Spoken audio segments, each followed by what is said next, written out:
लाडली लाल की जय। श्री सद्गुरुदेव भगवान की जय। भाई जी द्वारा लिखित पुस्तक भगवत नाम चिंतन में अब आगे। नाम से पूरा फल प्राप्त होने में श्रद्धा के अतिरिक्त एक और प्रधान कारण है, साधक का सकाम भाव। हम बहुत ही बड़ी मूल्यवान वस्तु को बहुत सस्ते दामों पर बेच देते हैं।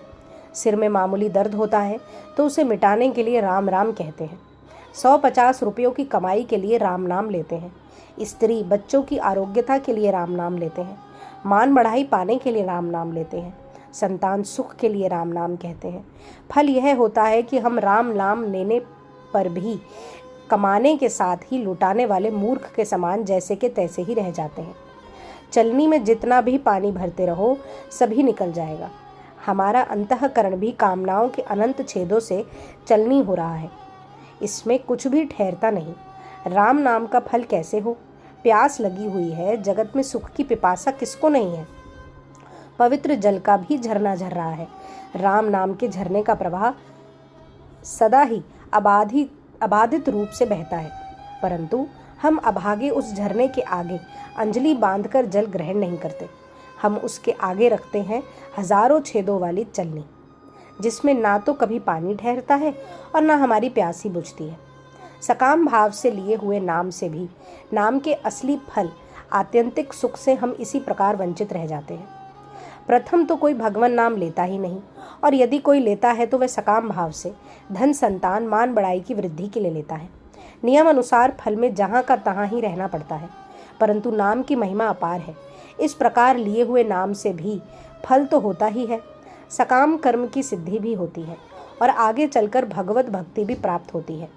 जब इन पंक्तियों का शुद्र लेखन सकाम भाव से नाम जप किया जाता है, जब इन पंक्तियों का शुद्र लेखक सकाम भाव से नाम जप किया करता था, तब कई बार उसकी ऐसी विपत्तियां टली हैं जिनके टलने की भी कोई आशा नहीं थी। केवल वह विपत्तियां ही नहीं टली, उसका और फल भी हुआ। नाम में रुचि बढ़ी और आगे चलकर निष्काम भाव भी हो गया। भगवान नाम लेने का अंतिम परिणाम है भगवान में एकांत प्रेम हो जाना। एकांत प्रेम होने के बाद प्रेममय के मिलने में जरा सा भी विलंब नहीं होता। जैसे ध्रुव को और विभीषण को राज्य की भी प्राप्ति हुई और भगवत प्रेम की भी। इसीलिए शास्त्रों में चाहे जैसे भगवान नाम लेने वाले को भी बड़ा उत्तम बतलाया है। भगवान ने गीता में इसलिए अर्थार्थी भक्त को भी उदार और पुण्यात्मा बतलाया है, और अंत में मदभक्ता यान्ति मामपि कहकर चाहे जिस प्रकार भी भगवत भक्ति करने वाले को अपनी प्राप्ति कही है। क्योंकि सकाम भाव से अन्य सबकी आशा छोड़कर, अन्य सबका आश्रय त्याग कर केवल भगवान की भक्ति के परायण होना भी बड़े भारी पुण्यों का फल है।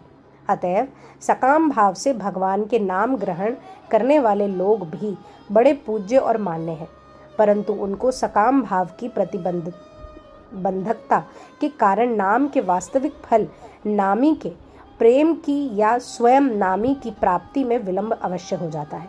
इससे यह सिद्ध हो गया कि नाम से फल तो अवश्य होता है, परंतु अश्रद्धा, अविश्वास और कामना के कारण उसके असली फल की प्राप्ति देर हो जाती है। यदि साधक इस अपने दोष से होने वाली देरी का दोष नाम पर लगाकर उसे अर्थवाद कहता है तो वह भी उसका अपराध है। नाम के 10 अपराध हैं, बतलाए गए हैं कुछ इस प्रकार। पहला, सत्पुरुषों की निंदा, नामों में भेदभाव, गुरु का अपमान, शास्त्र निंदा, हरिनाम के अर्थवाद, नाम का सहारा लेकर पाप करना, धर्म, व्रत, दान और यज्ञ आदि के साथ नाम की तुलना करना, अश्रद्धालु, हरि विमुख और सुनना ना चाहने वाले को नाम का उपदेश करना, नाम का महात्म्य सुनकर भी उसमें प्रेम ना करना, और मैं, मेरे तथा भोग आदि विषयों में लगे रहना। यदि प्रमादवश इनमें से किसी तरह का नाम अपराध हो जाए तो उससे छूटकर शुद्ध होने का भी उपाय पुनः नाम कीर्तन ही है। भूल के लिए पश्चाताप करते हुए नाम का कीर्तन करने से नाम अपराध छूट जाता है। नाम अपराधी लोगों के पापों का नाम ही हरण करता है। निरंतर नाम कीर्तन से सभी मनोरथ सिद्ध होते हैं। नाम के यथार्थ महात्म्य को समझकर जहाँ तक हो सके नाम लेने में कदापि इस लोक और परलोक के भोगों की जरा सी भी कामना नहीं करनी चाहिए। यद्यपि ऊपर लिखे अनुसार नाम जप से कामना सिद्धि के सिवा अंतःकरण की शुद्धि होकर भगवत भक्ति रूप विशेष फल भी प्राप्त मिलता है, परंतु नियम यही है कि जैसी कामना हो सांगोपांग कर्म होने पर वैसा ही फल मिल जाए। जो लोग भगवान नाम का साधारण बातों में प्रयोग करते हैं वे वास्तव में भगवान नाम की अपार महिमा से सर्वथा अनभिज्ञ हैं या उस पर उनका विश्वास नहीं है। जो रत्न के मूल्य से अनभिज्ञ होगा वही उसे कांच के मोल पर बेचेगा। भगवान नाम के मूल्य पर अब एक दृष्टांत। एक श्रद्धालु भक्त प्रतिदिन गांव के बाहर एक महात्मा के पास जाया करता था। जब महात्मा की सेवा करते करते उसे बहुत दिन बीत गए तब महात्मा ने उसे अधिकारी समझकर कहा कि वत्स, तेरी मति भगवान में है, तू श्रद्धालु है, गुरु सेवा परायण है, कुतार्किक नहीं है, साधन में आलसी नहीं है, शास्त्रों के वचनों में विश्वासी है, किसी का बुरा नहीं चाहता, किसी से घृणा और द्वेष नहीं करता, सरल चित्त है, काम क्रोध लोभ से डरता है, संतों का उपासक है और जिज्ञासु है। इसलिए तुझे एक ऐसा गोपनीय मंत्र देता हूँ जिसका पता बहुत ही थोड़े लोगों को है। यह मंत्र परम गुप्त और अमूल्य है, किसी से कहना नहीं। यूं कहकर महात्मा ने उसके कान में धीरे से कह दिया, राम।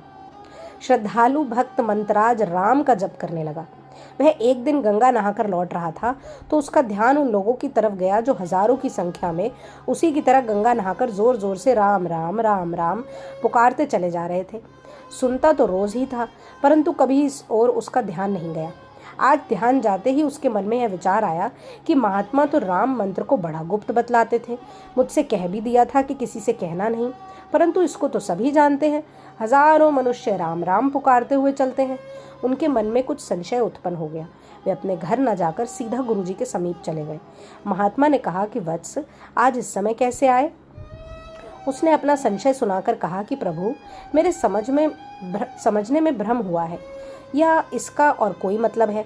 अपनी दिव्य वाणी से मेरा संदेह दूर करने की कृपा कीजिए। महात्मा ने उसके मन की बात जान ली और कहा कि भाई, तेरे प्रश्न का उत्तर पीछे दिया जाएगा, पहले तू मेरा एक काम कर। महात्मा ने झोली में से एक चमकती हुई कांच की सी गोली निकाली और उसे भक्त के हाथ में देकर कहा कि बाजार में जाकर इसकी कीमत करवा के लौट आओ। बेचना नहीं है, सिर्फ कीमत जाननी है। सावधान, कीमत आंकने में कहीं भूल ना हो जाए। भक्त श्रद्धालु था। आजकल का सा कोई होता तो पहले ही गुरु महाराज को आड़े हाथों लेता और कहता कि मैं तुम्हारे कांच के टुकड़े की कीमत जचवाने नहीं आया हूँ, तुम्हारा कोई गुलाम नहीं हूँ। पहले मेरे प्रश्न का उत्तर दो, नहीं तो मेरे साथ छल करने के अपराध में तुम पर कोर्ट में नालिश की जाएगी। वह समय दूसरा था। भक्त अपना प्रश्न नहीं वहीं छोड़कर गुरु का काम करने के लिए बाजार में गया। सबसे पहले एक शाक बेचने वाली, फल सब्जी बेचने वाली भक्त ने गुरु की चीज उसे दिखलाकर कहा कि इसकी क्या कीमत दोगी? शाक बेचने वाली पत्थर की चमक और सुंदरता देखकर सोचा कि बच्चों के खेलने के लिए कांच की बड़ी सुंदर गोली है, बाजार में कहीं ऐसी नहीं मिलती। उसने कहा, सेर, 2 सेर, आलू या बैंगन ले लो। वह आगे बढ़ा। एक सुनार की दुकान थी, वहां ठहरा। सुनार को गोली दिखलाकर पूछा, भाई इसकी क्या कीमत दोगे? सुनार ने हाथ में लेकर देखा और उसे अच्छा पुखराज नकली हीरा समझकर 100 रुपये देने को कहा। भक्त की भी दिलचस्पी बढ़ गई। वह और आगे बढ़ा और एक महाजन के पास गया।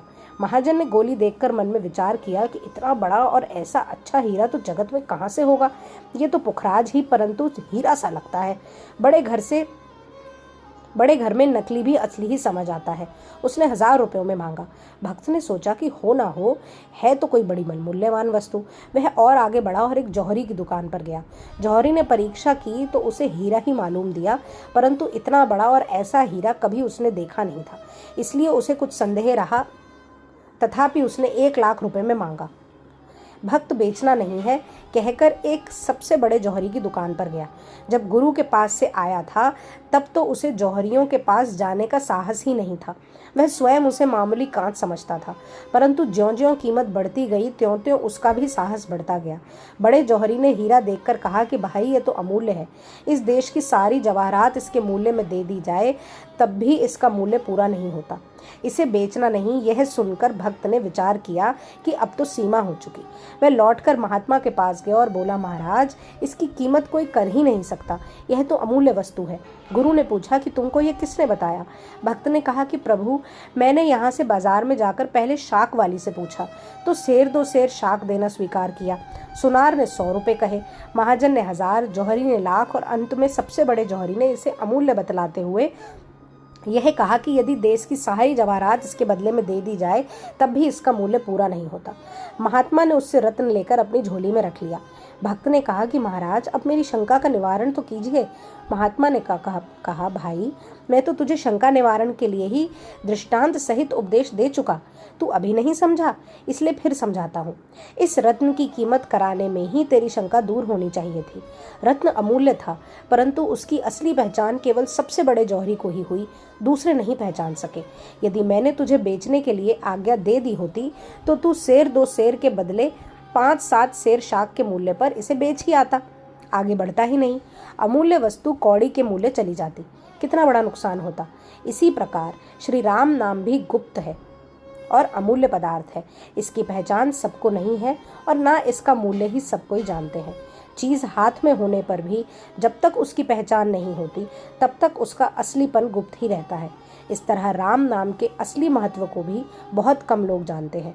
जो राम नाम का व्यवसाय करते हैं वे बेचारे बड़े दया के पात्र हैं, क्योंकि वे इस अमूल्य धन राम नाम को कौड़ी के मूल्य पर बेच देते हैं।